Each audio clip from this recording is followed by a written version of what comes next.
예레미야 4장 19절에서 22절입니다. 예레미야 4장 19절부터 22절까지 제가 읽겠습니다. 슬프고 아프다. 내 마음속이 아프고 내 마음이 답답하여 잠잠할 수 없으니 이는 나의 심령이 나팔소리와 전쟁의 경보를 들음이로다.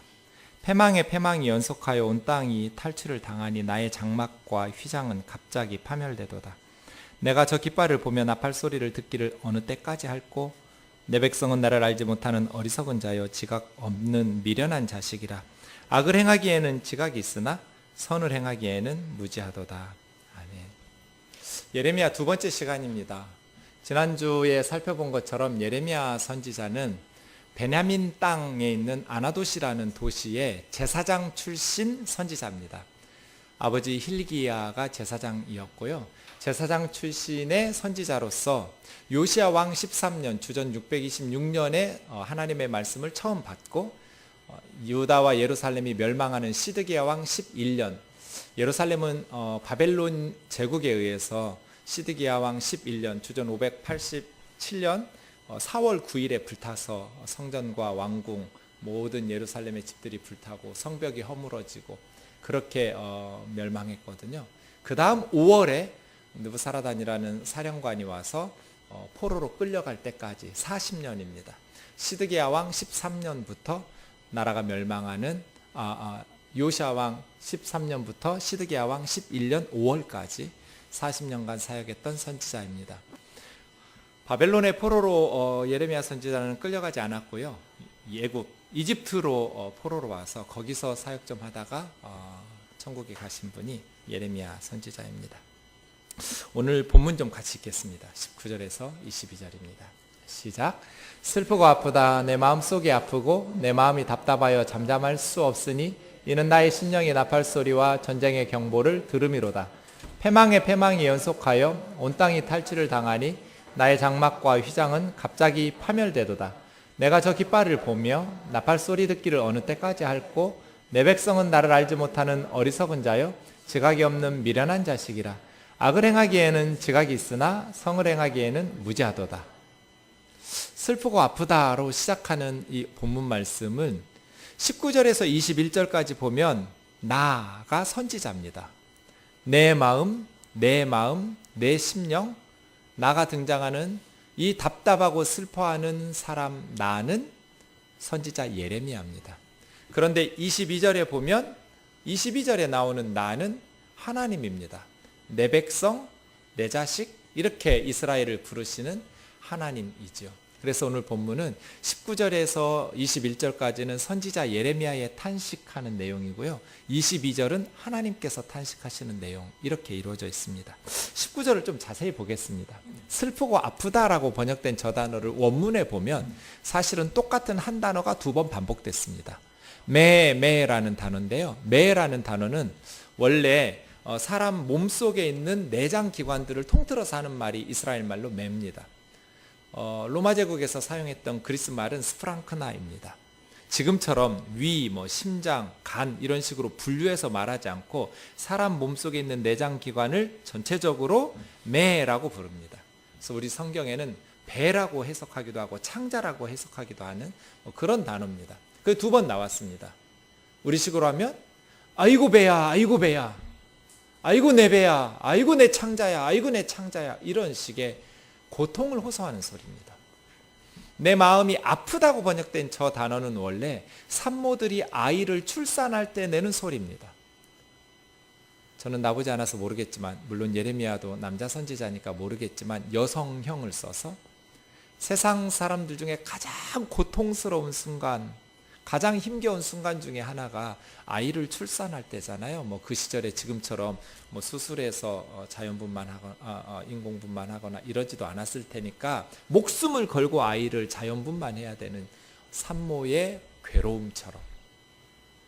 그 다음 내 마음이 답답하여 잠잠할 수 없다고 말했던 답답했다고 번역된 저 단어 하마라는 단어인데요.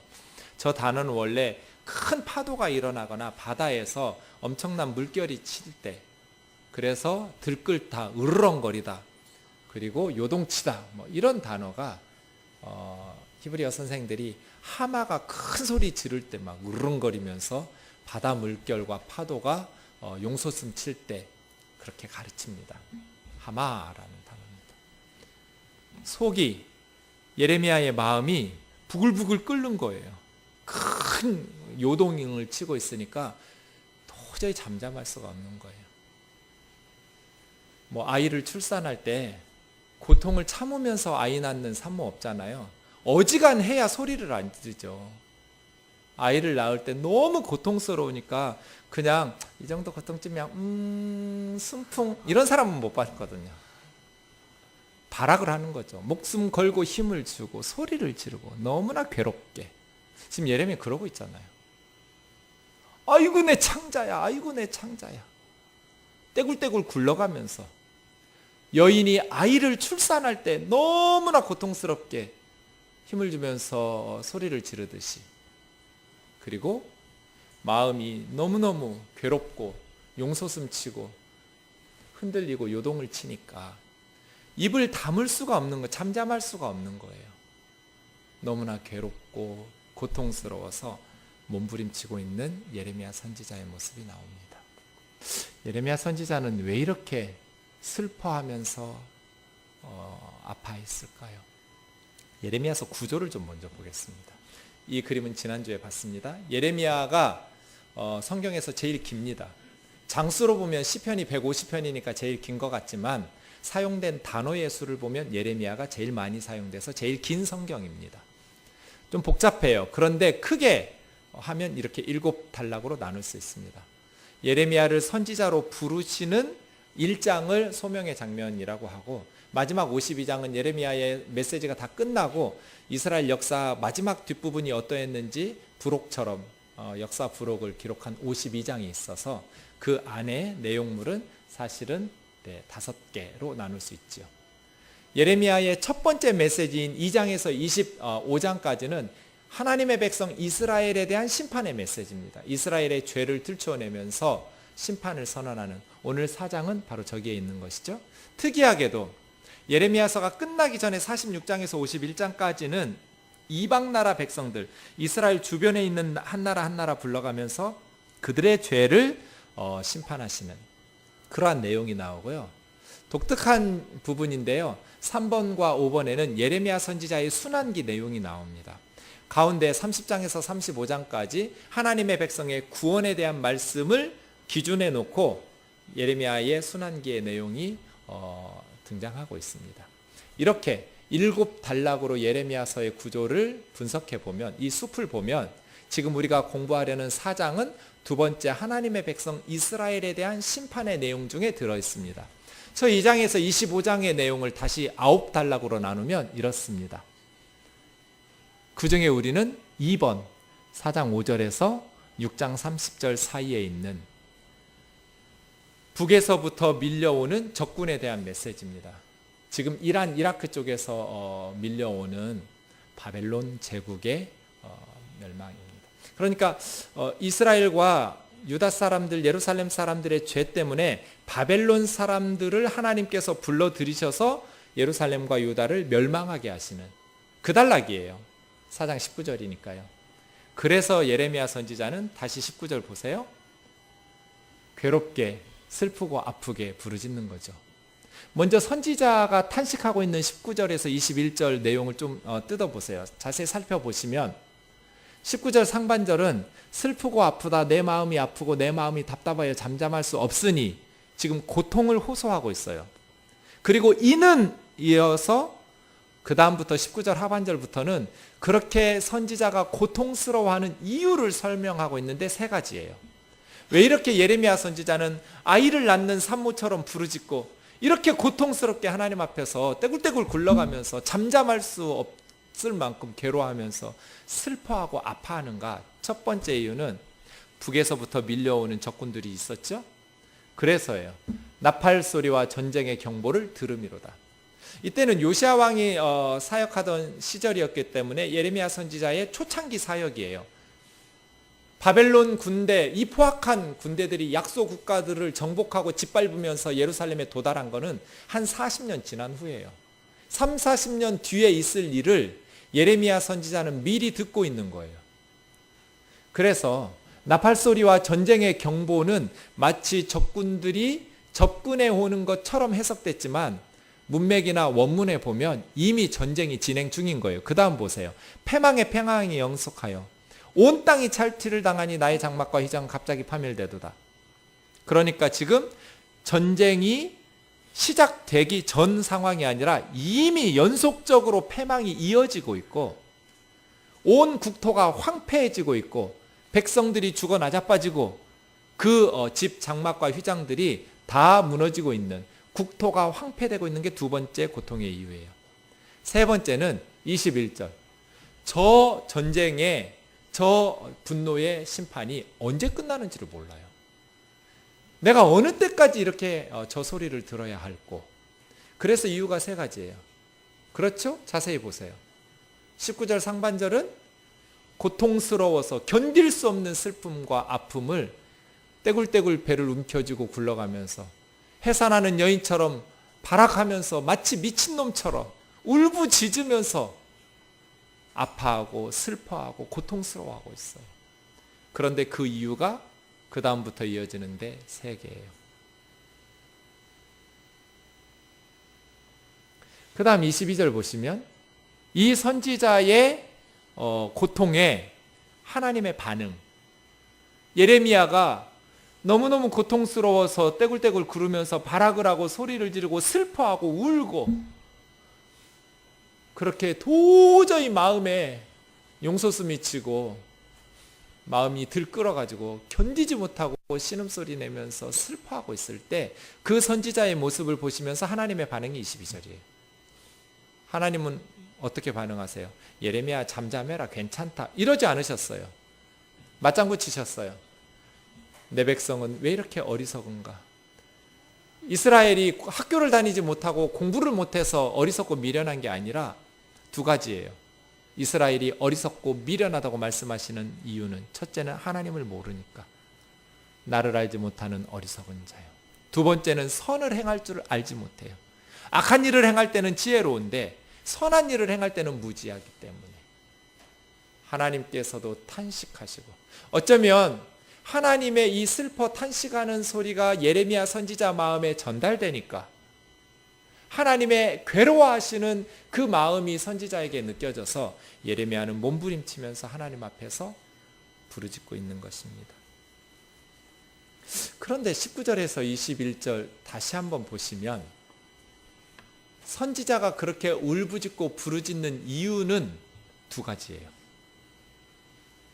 첫 번째는 자기가 알고 있기 때문이에요. 이스라엘 백성들은 몰라요. 유다 사람들은 이 선지자가 도대체 왜 이렇게 미친놈처럼 왜 이렇게 소리를 지르고 울고 난린지 전혀 이해하지 못했어요. 왜요? 나팔 소리가 안 들리니까. 예레미야만 아는 거예요. 이것은 아직 몇십 년 후의 일이거든요. 그런데 선지자 예레미야는 미래의 소리를 듣는 거예요. 하나님께서 말씀하셨으니까, 하나님께서 가르쳐 주셨기 때문에 예레미야 선지자만 말발굽 소리를 듣고 하나님 앞에서 울고 있는 거예요. 누구도 예레미야의 말을 귀담아 듣지 않았어요. 그래서 예루살렘은 불탔어요. 시드기야 왕은 두 눈이 뽑혔고 아버지가 보는 앞에서 왕자들은 다 죽임을 당했고 쇠사슬에 묶여서 바벨론에 질질 끌려가서 죽는 날까지 감옥에 처박혀 있었어요. 예루살렘 성전은 불탔고 왕궁도 불타고 모든 집들이 다 불타고 예루살렘 성벽들이 허물어졌어요. 누구도 예레미야의 말을 듣고 회개하지 않았어요. 그래서요, 20절 끝에 보면 갑자기 파멸했어요. 예루살렘과 유다는 갑자기 파멸됐어요. 왜요? 망할 줄 몰랐어요. 선지자의 경고의 말씀들을 들었지만 믿지 않았어요. 그래서 갑자기 예루살렘은 망한 거예요. 하나님을 섬기는 우리 예루살렘이 이 성전이 불탄다는 건 상상도 못했어요. 그런데 예레미야는 듣는 거예요. 혼자 알고 있어요. 하나님께서 작정하신 미래의 소리를. 말발굽 소리가 들리고 나팔 소리가 들리는 거예요. 내가 알았기 때문에 우리 조국이 멸망해 가는 것들을 바라보면서 선지자는 아파하고 슬퍼하고 발버둥 치면서 소리를 지르는 거예요. 너무 아프니까 잠잠할 수가 없는 거예요. 우리는 어떤가요? 똑같아요. 그리스도인은 예레미야와 지금 똑같은 상황이에요. 예루살렘 사람들이 몰랐어요. 근데 선지자만 알았어요. 예루살렘 사람들의 귀에는 들리지 않았어요. 미래의 소리니까요. 그런데 예레미야의 귀에는 들렸어요. 말발굽 소리가, 나팔 소리가 들렸어요. 전 국토가 황폐하는 소리가 들렸어요. 눈에 보였어요. 그래서 울부짖었어요. 그리스도인도 똑같잖아요. 예수님을 믿지 않는 세상 사람들은 몰라요. 그런데 우리는 예레미야처럼 알잖아요. 예수님 믿지 않으면 어떻게 되는지. 그래서 신약성경 네 구절을 좀 찾아볼게요. 누가복음 13장입니다. 같이 읽겠습니다. 시작. 좁은 문으로 들어가기를 힘쓰라. 내가 너희에게 이르노니 들어가기를 구하여도 못하는 자가 많으리라. 집주인이 일어나 문을 한번 닫은 후에 너희가 밖에 서서 문을 두드리며 주여 열어주소서 하면 그가 대답하여 이르되 나는 너희가 어디서 온 자인지 알지 못하노라. 이 집주인 누구예요? 하나님이에요. 좁은 문으로 들어가기를 힘써라. 이게 주님의 권면이에요. 왜 좁은 문이에요? 들어오는 사람이 많지 않으니까 문이 좁아도 돼요. 찾는 사람이 많으면 넓은 문이겠죠. 그 문으로 들어가려는 사람이 많지 않아요. 그 문에 관심 있는 사람도 많지 않아요. 그러나 그 좁은 문으로 들어가기를 힘쓰라. 집주인이 문을 닫으면 문 밖에서 아무리 주먹에 피가 나도록 두드리면서 주여 열어주소서 주여 열어주소서 하지만 나는 너희들이 어디서 왔는지 모른다고 열어주지 않으실 거니까. 몇 주 전 우리 박 목사님 설교하신 것처럼 종말은 두 종류가 있습니다. 하나는 개인적 종말이 있습니다. 두 번째는 인류의 역사적 종말이 있습니다. 역사적 종말은 예수님이 재림하시면 종말이고 문 닫는 겁니다. 그러나 주님 재림하시기 이전이라도 개인적 종말이 있습니다. 죽으면 종말입니다. 내가 죽어서 하나님 앞에 심판대 앞에 설 때 그 안으로 하나님께서 환영하면서 내가 아는 애 왔어. 내 아들 내 딸 어서 들어와. 그런 사람이 있고 문 집주인이 닫았는데 그 대문 밖에서 두드리면서 주여 열어주소서 주여 열어주소서. 지옥에 가기 싫으니까 몸부림치는 소리는 미래의 소리입니다. 육신의 귀로는 들을 수 없는 소리예요. 그런데 우리는 예레미야처럼 그 미래의 소리가 들려야 돼요. 이 사람 끝까지 예수님 믿지 않으면 닫힌 문 밖에서 주여 열어주소서 주여 열어주소서 울부짖을 거라고. 그 사람은 몰라요. 지금 우리만 알아요. 예루살렘 사람들은 몰라요. 예레미야만 알아요. 아니까 어떻게 해요? 소리 지르면서 우는 거예요. 아프고 슬픈 거예요. 내 창자가 끊어질 것 같고 내 심장이 멎을 것 같은 거예요. 아이를 낳는 여인처럼, 해산하는 고통을 당하고 있는 여인처럼 선지자가 울부짖고 있는 거예요. 미래의 소리를 들었기 때문이에요. 우리도 똑같잖아요.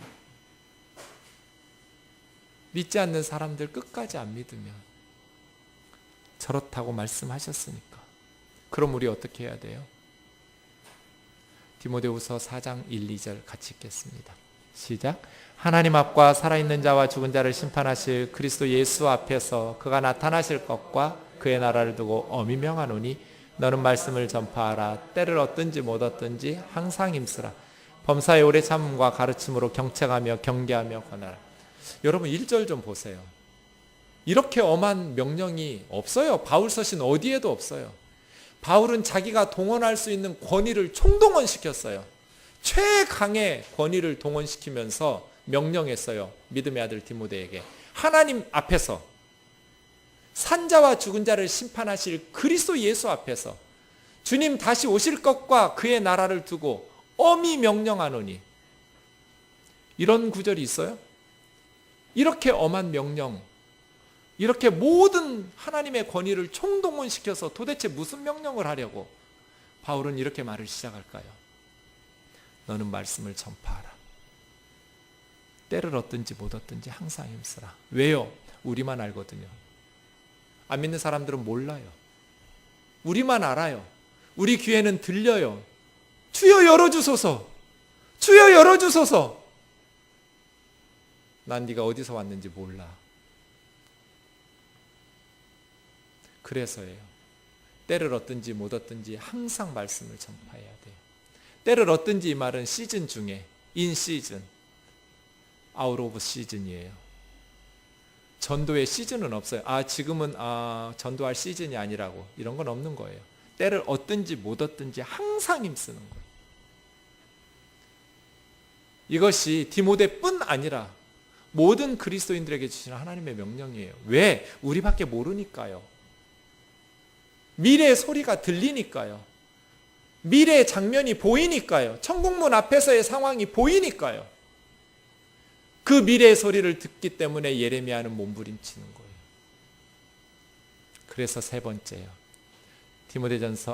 고린도전서 9장 말씀을 두 구절을 볼 거예요. 16절 먼저요. 시작. 내가 복음을 전할지라도 자랑할 것이 없음은 내가 부득불할 일임이라. 만일 복음을 전하지 아니하면 내게 화가 있을.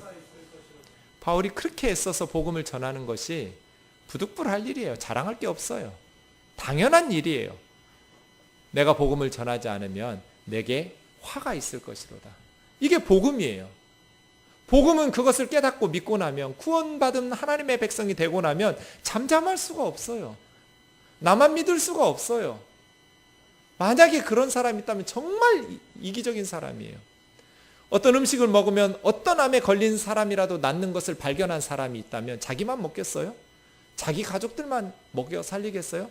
죽어가는 모든 암 환자들에게 알려서 살려내려고 하지 않겠어요? 복음도 비슷하잖아요. 내가 복음을 전한다고 해서 자랑할 게 없다. 왜? 부득불할 일이야. 만일 내가 이 복음을 알았는데, 이 복음을 믿고 구원 얻은 하나님의 백성이 되었는데 이 복음을 전하지 않고 죽어가도록 방치한다면 난 정말 나쁜 놈이지. 하나님 앞에서 입이 10개라도 할 말이 없지.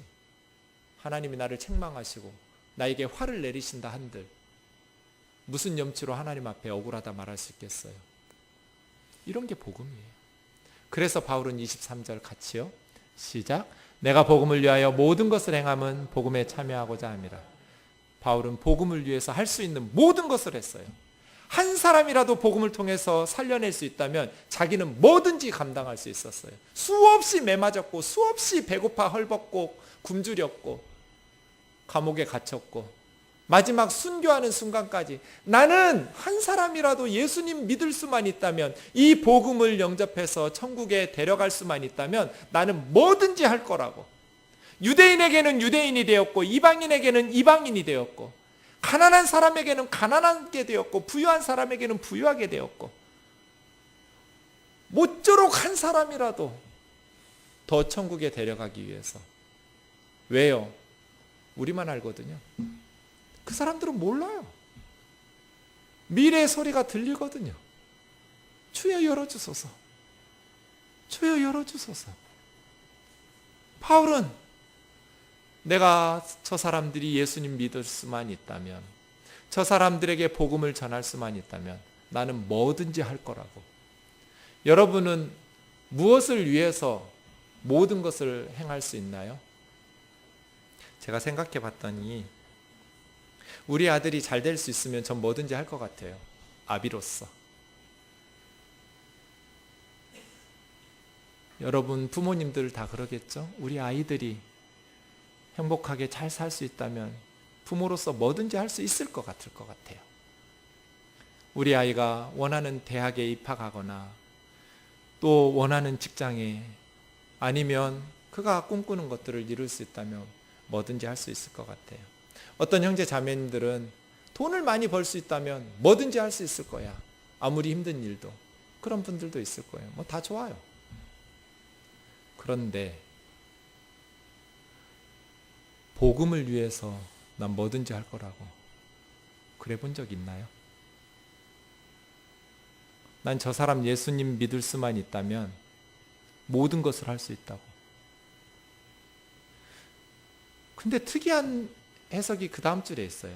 이는 복음에 참여하려고. 바울은 자기 구원에 대한 아주 독특한 해석을 가지고 있는 사람이에요. 우리는 보통 하나님께서 우리를 예수님을 알게 하셔서 믿음을 주시고 구원 얻는 하나님의 백성 되게 하시면 하나님이 나를 사랑하셨다고 말해요. 맞아요. 하나님이 저와 여러분을 사랑하셔서 하나님의 자녀 삼으시려고 믿음 주셨어요. 그런데 바울은 그렇게 해석하지 않았어요. 내가 이뻐서가 아니라, 그것도 맞지만 다메섹 도상에서 이방인의 사도로 내가 너를 선택한 그릇이라고 말씀하시는 순간부터 죄인 중에 괴수였던 나 바울을 하나님께서 구원하신 이유는, 부활하신 주님이 만나주신 이유는 나를 통해서 구원받아야 될 이방인들이 있기 때문에.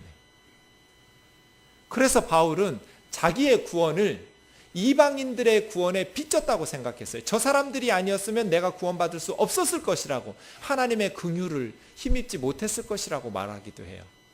그래서 나는 복음의 빚진 자라고, 세상 모든 사람들에게 빚 갚아야 된다고. 이 사람 때문에 내가 구원받았으니까, 내 구원의 빚을 졌으니까 유대인이나 헬라인에게 나는 복음을 전해야 된다고. 내가 복음을 위해서 모든 것을 행하는 이유는 그 사람들이 구원받을 때, 그 복음의 은총을 누릴 때 나의 구원이 함께 포함되어 있기 때문에. 그래서예요.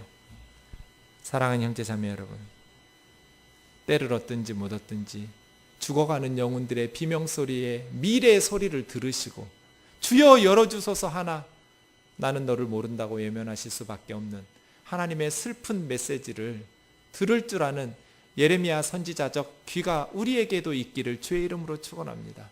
그래서 이 사람 끝까지 예수님 믿지 않으면 어떡하지? 이 사람 교회 다니다가 안 다니는데 계속해서 영영 신앙을 잃어버리면 어떡하지 해서 몸부림쳐야 돼요. 한 영혼이 천하보다 귀하잖아요. 그 한 영혼에 대한 두려움과 애탐이 없다면 우리 신앙을 다시 한번 점검해 보셔야 돼요. 예레미야가 그렇게 몸부림치면서 울부짖었던 것은 알았기 때문이에요. 미래에서 온 소리가 귀에 들렸기 때문이에요. 한 자매님이 찾아왔어요. 목사님 성경 좀 가르쳐 주세요. 네. 근데 뭐 하는 분이에요? 저 선교사로 나가려고 준비하고 있어요. 아, 그래요? 뭐 하셨는데요? 저 학교 선생님이었어요. 아니, 그 좋은 직장 왜 그만두고요? 복음 전해야죠. 어느 날 사이렌 소리를 들었어요. 이 자매님이. 그때 회개했어요. 육신의 생명을 살리려고 저렇게 사이렌 소리를 울리면서 빨리 병원으로 달려가는 차가 있는데 영원한 생명인 죽어가는 영혼들이 아우성치는 사이렌 소리를 듣지 못하고 나는 이렇게 편안하게 살고 있구나. 복음을 들어야 믿을 수 있을 텐데 복음을 듣지 못한 열방의 사람들이 정말 많은데 난 이렇게 좋은 직장에서 애들 가르치면서 주님 믿고 있구나. 이게 너무 회개가 되었어요. 그리고 무슬림 선교사로 헌신했어요. 소리가 들렸어요. 경고의 소리가 들렸어요. 미래에서 온 소리가 들렸어요. 이 사람들 끝까지 예수 믿지 않으면 주여 열어주소서. 나 너 어디서 왔는지 몰라. 바깥 어두운 데서 슬피 울면서 일을 가는 그게 들리고 보였어요. 그래서 헌신했어요. 사랑하는 형제 자매 여러분, 저와 여러분에게도 이런 예레미야의 마음이 회복되기를 원합니다. 죽어가는 영혼에 대한 슬픔, 그 고통의 소리가 들려야 돼요. 두 번째, 예레미야가 이렇게 몸부림쳤던 이유는 남의 일이 아니었기 때문이에요. 20절에 나의 장막과 휘장이라는 단어가 나오는데 원문에 보면 다 복수형이에요. 장막들, 휘장들이에요. 예레미야가 집이 엄청 많았나? 그렇지 않아요. 다른 사람들의 장막과 휘장을 내 거라고 말하고 있는 거예요. 고정된 집에서 살 수가 없었어요. 전쟁이 시작됐으니까요. 지금 나팔소리와 전쟁의 경고는 말씀드린 것처럼 지금 시작 전이 아니에요. 이미 패망에 패망이 이어지고 연속되고 있는 다 짓밟혀서 아우성 소리가 있는, 저 경보라고 번역된 단어는 소음이라고 해야 돼요. 시끄러운 소리. 이미 백성들이 죽어 나자빠지면서 포악한 바벨론 군대에 짓밟히면서 소리 지르는 소리를 경보라고 해야 돼요. 전쟁이 시작됐다는 알림 소리가 아니에요. 이미 전쟁은 진행 중이란 말이에요. 그 속에서 집은 이미 뛰쳐나왔고요. 우선 막사, 그래서 장막과 휘장이에요. 임시 처소들로 해가면서 피난 가고 있는데 그것조차도 파멸되는 거예요. 근데 그 장막들과 휘장들을 내 거라고 불러요, 예레미야는. 다른 백성들의 고통을 내 고통으로 삼는 거예요. 내 장막이라고. 남의 일하고 내 일은 달라요. 20절에도 보시면, 22절에도 보시면 하나님께서 내 자식이라고, 내 백성이라고 말씀하세요. 남의 자식 일하고 내 자식 일은 다른 거예요. 지금 예루살렘이 불타고 유다가 멸망하고 이스라엘 백성들이 칼에 쓰러지고 병거와 창에 나자빠질 때, 짓밟힐 때 이게 남의 일이라고 예레미야는 생각하지 않았기 때문에 발버둥 치고 있는 거예요. 유다 백성들이 심판받아 무너지고 있을 때 예레미야가 아주 냉정하게, 거봐, 내가 회개하자고 그랬지? 내가 망한다고 했지? 내 말이 맞지? 이러지 않았어요. 남의 일은 그렇게 할 수 있어요. 그런데 내 일은 그렇게 할 수 없어요. 남의 집이 불탈 때는 가슴은 아프지만 이성을 잃지는 않아요. 남의 집이니까. 그런데 내 집이 불타면 이성을 잃어요. 그건 남의 집일 때하고 차원이 달라요. 예레미야는 예루살렘 백성들의 멸망이 남의 일이 아니었어요. 남의 자식이 죽어갈 때하고 내 자식이 죽어갈 때는 달라요. 예레미야는 나의 장막, 나의 휘장이에요. 그래서 하나님께서 22절에 내 백성, 그 백성이라고 안 하시고 남의 백성이라고 안 하시고 내 백성이라고 말씀하시는 거예요. 내 백성은 나를 알지 못하고 이 미련한 내 자식들. 여러분 문주일하고 기억나세요? 대부분은 가물가물하시길. 4년 전 7월 2일에 백혈병으로 죽은 우리 집사님 딸이에요. 그때 우리 다 울었어요. 정말 열심히 기도했어요. 살려달라고. 그런데 하나님께서 데려가셨어요. 남의 자식이니까 잊어요. 시간이 지나면. 근데 저는 지난 4년 동안 하루도 주일을 잊은 적이 없어요. 왜냐하면 그 엄마 아빠를 위해서 날마다 기도하거든요. 엄마는 못 믿으니까. 남의 자식은 잊어도 내 자식은 잊을 수가 없어요. 외동딸이었어요. 생일이나 어린이날이나 주희가 천국에 간 날이나 명절이 되면 저는 주희 공원묘지에 가요. 엄마 아빠 둘이 울지 말라고. 목사라도 가서 같이 울어줘야 되잖아요. 그러면서 그 슬픔을 보니까 잊을 수가 없어요. 내 자식은 달라요. 남의 자식은 잊어버려도 내 자식은 못 잊어요. 하나님에게 우리는 내 자식이에요. 믿지 않는 사람들은 그 자식들일지 몰라요. 그런데 하나님을 믿는 우리는 내 백성, 내 자식이에요. 그러니까 예레미야는 나의 장막, 나의 휘장이에요. 예루살렘의 멸망이 남이 아니에요. 우리 가족이 아니었어도, 내 친구였어도, 우리 직장 동료였어도 그 사람은 내 백성이에요. 내 장막, 내 휘장이에요. 그러니까 심장이 끊어질 것 같고 창자가 뒤틀리고 해산하는 여인처럼 부르짖는 거예요. 멸망할까 봐. 이게 예레미야예요. 그 고통은 내 고통이었어요. 나중에 천국에서 우리가 믿지 않는 사람들 막 열어달라고 주여 열어주소서 외치는 사람들 보고 천국 안에서 우리가 거봐 내가 같이 믿자고 그랬잖아 이런 말 할 수 있을까요? 저는 없을 것 같아요. 왜요? 나 너 모른다고 문 밖으로 쫓아내는 하나님은 냉정하신 분이 아니거든요. 안타까워 하실 거니까.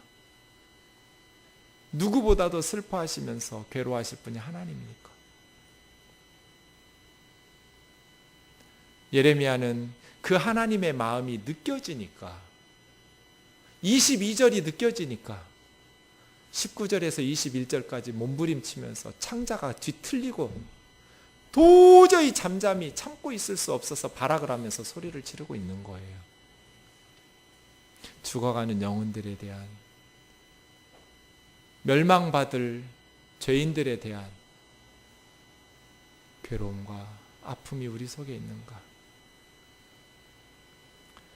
제 안에는 없더라고요. 예전에는 있었는데 어느 순간 없어졌어요.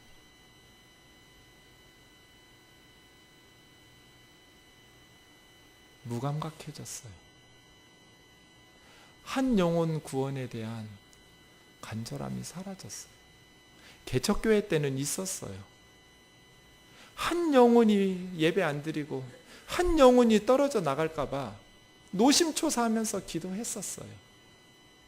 성도들이 늘어나고 한 영혼의 역할이 그렇게 크지 않을 만큼 교회가 성장한 이유,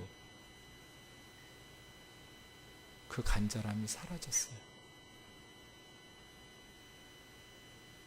그래서 말씀 준비하면서 얼마나 울었는지 몰라요. 나 지금 뭐하고 있지?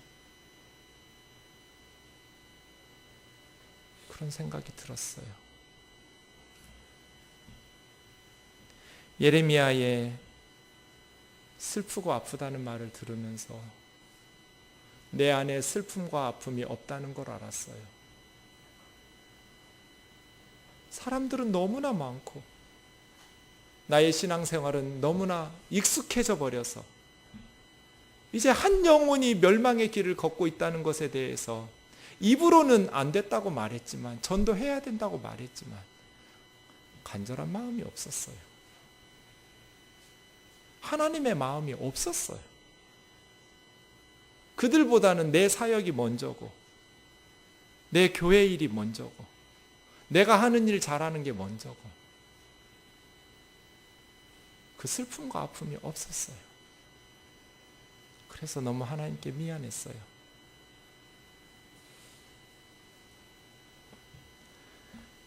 내 백성이 나를 알지 못한다고, 내 자식이 나를 모른다고, 우리 딸이 아버지를 모르고 우리 아들이 아버지를 모른대요.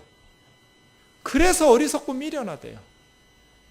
하나님을 알았다면 그렇게 죄악에 빠져 살지 않을 텐데 선을 행할 줄을 몰라요.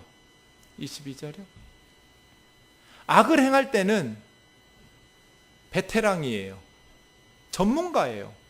하나님이 악 행하는 거 가르쳐 주셨겠어요? 아버지가? 어떤 부모가 자식에게 못된 짓을 가르치겠어요? 하나님 아버지도 가르치신 적 없어요. 근데 이 미련한 하나님의 백성들, 하나님의 자식들은 악을 행하는데 가르쳐 주지도 않았는데 베테랑이에요. 전문가예요. 그런데 선을 행할 때는 왕초보예요. 어떻게 해야 되는지도 모르고 관심도 없고, 그러니 미숙해요. 무지하죠. 반대로 되는 은혜가 있기를 원합니다. 악을 행할 때는 초보가 돼서 어떻게 해야 되는지 몰라서 죄 짓지 말고, 선한 일에는 베테랑이 되어서 어떻게 해야 되는지 너무 능숙하게 잘하는 그러한 하나님의 백성으로 사는 것이 바르게 사는 거예요. 우리 아이들 핸드폰에는 전문가예요. 게임, 아우 베테랑이죠. 그렇게 잘하면 안 돼요. 선한 일에 베테랑이 돼야 돼요. 그래서 한우 공동체 열심히 데리고 다녀야 돼요. 어려운 아이들 돕고 봉사하고 섬기는 거 열심히 가르쳐야 돼요. 처음에는 초보지만 계속 반복하다 보면 이제는 어떻게 섬겨야 될 줄도 알고 어떻게 해야 될 줄을 아는 그러한 전문가들이 되기를 원합니다. 기도하는 일에 전문가가 돼야 돼요. 성경을 묵상하고 말씀을 붙들고 해석하고 적용하는 일에 전문가가 돼야 돼요. 초보면 안 돼요. 전도하는 일에 전문가가 돼야죠. 봉사하고 이웃을 섬기는 일에 전문가가 돼야 돼요. 복음의 전문가가 돼야 돼요. 초보면 안 돼요. 그래서요, 사랑하는 형제 자매 여러분, 선한 일에 지혜롭고 악한 일에 어리석은 저와 여러분 되기를 주의 이름으로 축원합니다. 말씀을 마치겠습니다. 어쩌라고 이런 구절들을 써놨을까요? 하나님께서는 왜 본문을 기록하여 후세대에 남겼을까요? 마지막 구절 같이 읽겠습니다. 4장 1절에서 4절입니다. 먼저 1, 2절 읽겠습니다. 시작. 여호와께서 이르시되 이스라엘아 네가 돌아오려거든 내게로 돌아오라. 네가 만일 나의 목전에서 가증한 것을 버리고 내가 흔들리지 아니하며 진실과 정의와 공의로 여호와의 삶을 두고 맹세하면 나라들이 나로 말미암아 스스로 복을 빌며 나로 말미암아 자랑하리라. 이스라엘아 네가 돌아오려면 나에게로 돌아오라. 이 말씀을 왜 기록해요? 하나님에게 돌아오라는 거잖아요. 하나님께로 돌아오는다는 것은 무엇을 의미하는가? 회개란 잘못했어요 하고 돌아오면 되는 게 아니에요. 몇 가지 준비할 게 있어요. 가증한 것을 버리고 와야 돼요. 가증하다라는 말은 역겨워서 토하고 싶을 만큼 혐오스럽다는 거예요. 우상숭배예요. 하나님께 회개하고 돌아온다는 것은 가증한 우상숭배를 버리고 오는 거예요. 요즘 우상은 뭐 금부치로 만드는 게 아니에요. 돈이에요, 돈. 쾌락과 물질 버리고 와야 돼요. 그 다음 흔들림 없는 마음으로 와야 돼요. 왜 마음이 흔들려요? 두 마음을 품었기 때문이죠. 하나님도 믿고 싶고 세상도 믿고 싶고 두 마음이 있으니까 왔다 갔다 요동치면서 흔들리는 거예요. 내 인생은 하나님만 책임지실 수 있다고 한 마음으로 가기를 원합니다. 하나님 앞에 회개한다라는 건 그런 거예요. 두 마음을 품으면서 왔다 갔다 흔들리면서 한번 하나님께로 가볼까가 아니에요. 내 인생의 주인은 하나님이시고 하나님께서 함께 하셔야 행복하고 하나님께서 함께 하셔야 진정한 가치 있는 보람 있는 인생을 살 수 있다라는 것을 고백하고 확고한 믿음 가운데 돌아가는 거예요. 그러한 삶은 진실과 공의와 정의를 실천하면서 살아계신 하나님의 이름을 두고 맹세하는 삶이에요. 정직하게 진실하게. 만일 내가 그렇게 살지 못했으면 하나님 나 저주해도 좋다고 다짐하면서 살아가는 삶. 하나님의 백성들이 그렇게 회개하고 하나님께 돌아와서 진실하고 정의롭고 공의롭게 살아가면 하나님의 백성들만 하나님 섬기는 게 아니라 모든 주변의 나라들이 다 아브라함에게 말씀하신 것처럼 땅의 모든 족속이 너로 말미암아 복을 받았다고 말씀하시는 것처럼 나라들이 하나님께 돌아와서 복을 빌고 하나님의 이름을 자랑하게 돼요. 우리가 신앙생활 바르게 하면, 우리가 회개하고 하나님 앞에서 바르게 살면 우리 주변의 모든 나라들이, 모든 사람들이 다 하나님 자랑하면서 하나님께 복을 빌 거예요. 그러려면 3절 4절이 돼야겠죠. 같이 읽겠습니다. 시작. 여호와께서 유다와 예루살렘 사람에게 이와 같이 이르노라. 너희 묵은 땅을 갈고 가시던 불에 파종하지 말라. 유다인과 예루살렘 주민들아, 너희는 스스로 할 일을 행하여 너희 마음 가죽을 베고 나 여호와께 속하라. 그리하지 아니하면 너희 악행으로 말미암아 나의 분노가 불같이 일어나 사르리니 그것을 끌 자가 없으리라. 하나님께로 돌아온다는 것은 묵은 땅을 갈아엎어야 돼요. 예수님이 씨 뿌리는 비유에서 말씀하신 길가, 그건 밭이 아니에요. 밭과 밭 사이에 사람들 걸어다니는 길이에요.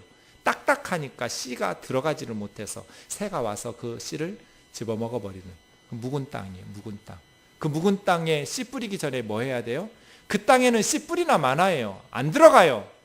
그러니 갈아엎어야 돼요. 하나님의 말씀이 들어가도록. 그 묵은 땅, 길가를 한국 사람들은 뭐라고 말해요? 씨알도 안 맥히는 소리라고 그래요. 씨알도 안 맥히는 땅이 묵은 땅이에요. 거기는 씨 뿌리나 마나예요.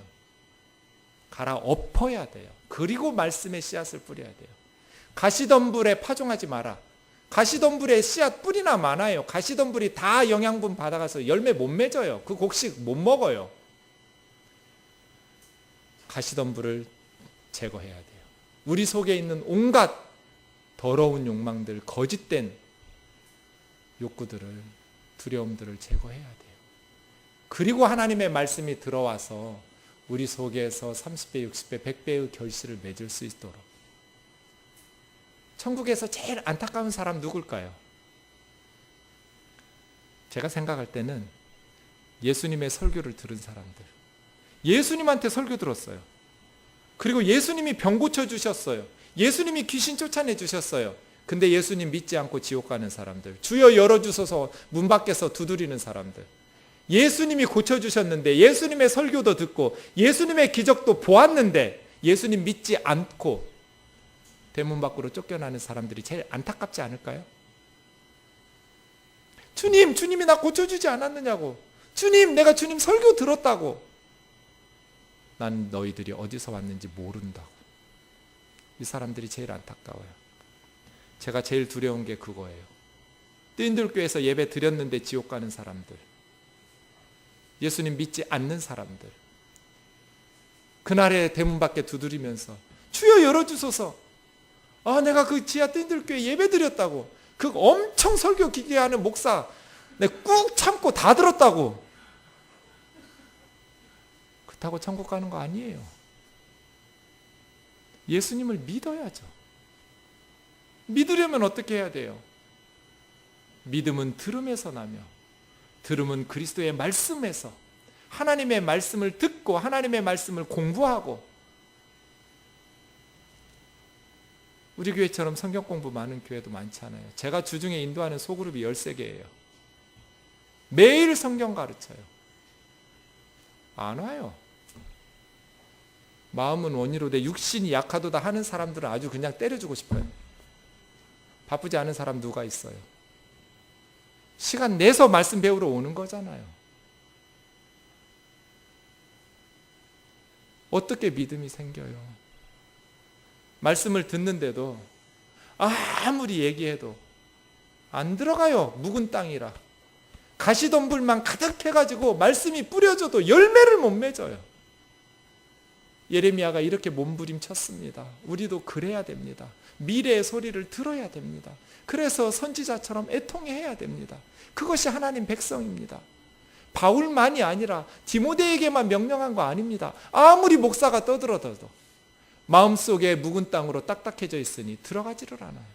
가시덤불만 가득한 그 밭에, 마음밭에 말씀의 씨앗이 뿌려져도 신앙생활 엉터리로 하고 쭉정이처럼 하다가 주여 열어주소서, 그때 안타까움이 있을까 봐 너무 두려워요. 사랑하는 형제 자매 여러분,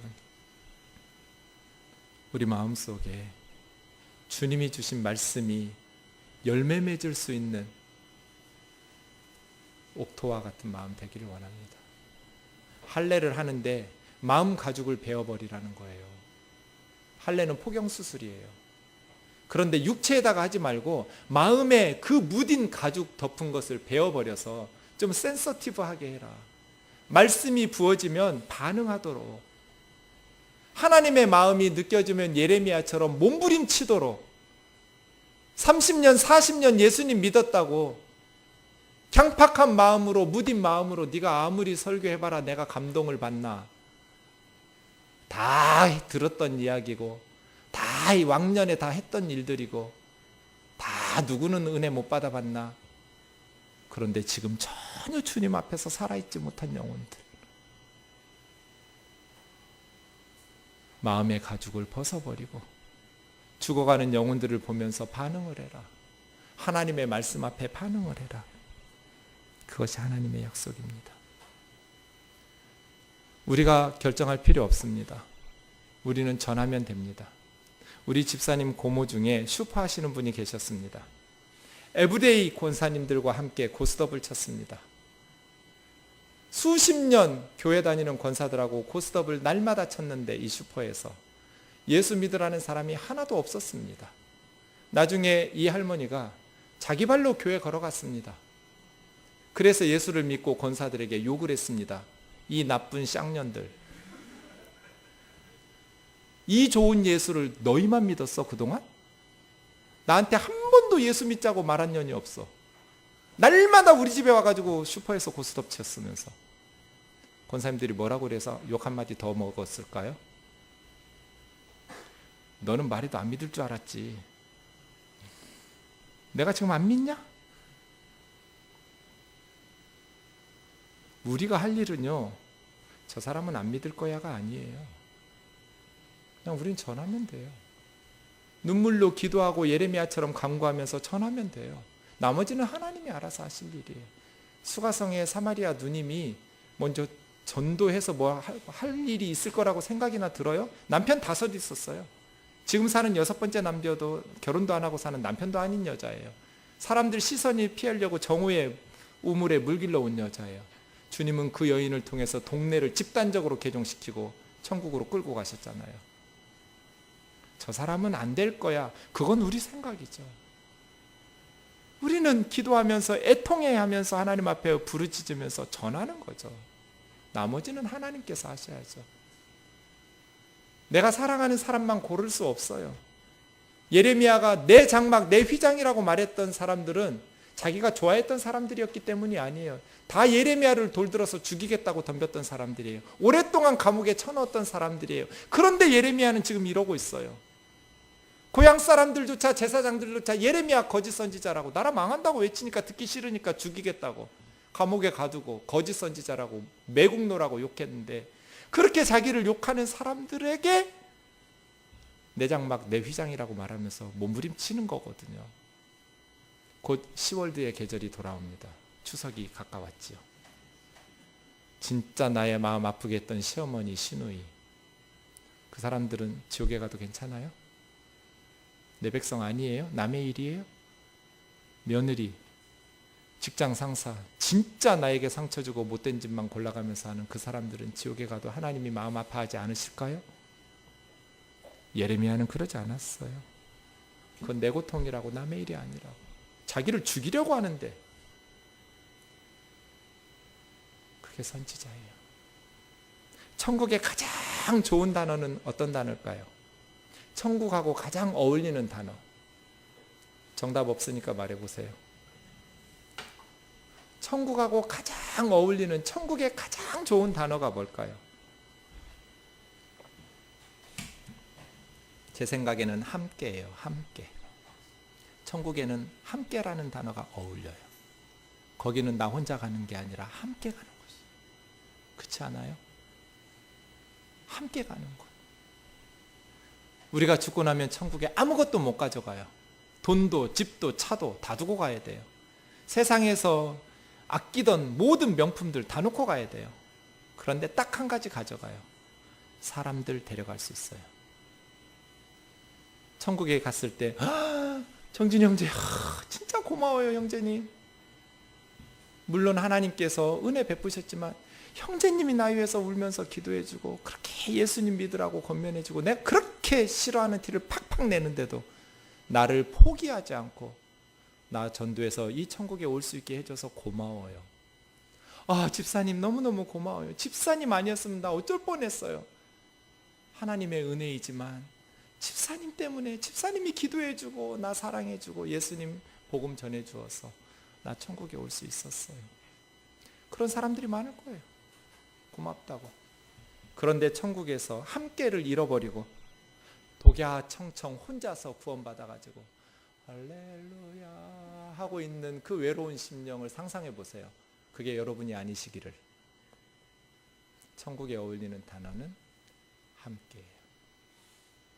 열심히 실력을 길러서 공부하고 열심히 직장에서 돈 벌고 우리의 모든 자원을 가장 우선적으로 복음을 전해서 이 인생의 바다에서 죽어가는 영혼들을 구원의 방주에 실어 천국의 항구까지 함께 가는 이 천국의 항구에 풍성한 물고기들을 사람 낚는 어부처럼 우리가 그렇게 함께 이루는 저와 여러분 되기를 주의 이름으로 축원합니다.